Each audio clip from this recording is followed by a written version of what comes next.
हम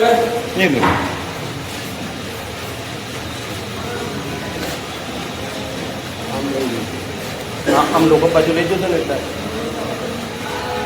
थोड़ा हटिया अपने पास है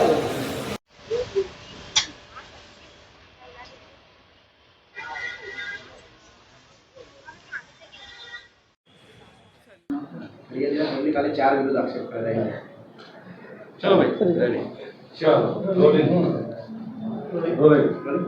ખોડિયાનગર પાસે યુવક પર હુમલો થયો હતો, કોણે હુમલો કર્યો હતો, શું કારણ હતું અને ઇજાગ્રસ્ત સ્થિતિ અત્યારે કેવી છે?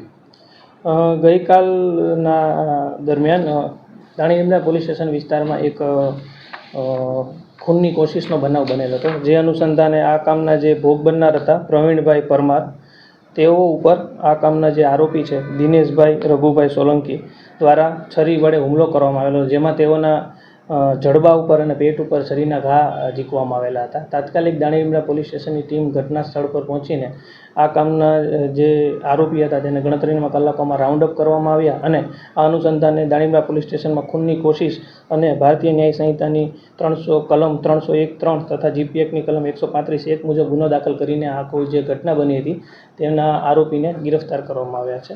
આમાં મુખ્ય બનાવ એ હતો કે આ કામના જે ફરિયાદી હતા, જે ફરિયાદીના પતિ હતા, જે ભોગ બનનાર છે, તેઓના ભત્રીજા અને ભાણેજ હતા અને સામેવાળા જે આરોપી છે તેઓના ભત્રીજી સાથે પ્રેમ સંબંધ હતો. અંદર તે લોકોને વિખવાદ ચાલુ હતો. તેઓ લોકો આ પૂરો કોર્ટ મેરેજ પણ કરેલ ચૂકેલ હતા. સમાધાન અનુસંધાને તેઓ એકબીજાને મળેલ હતા.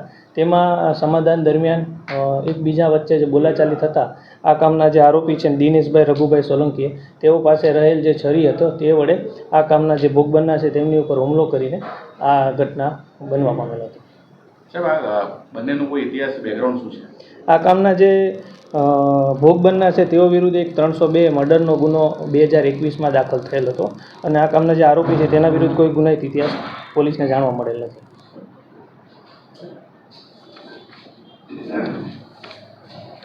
ગુમલે તો પ્રોપર્ટી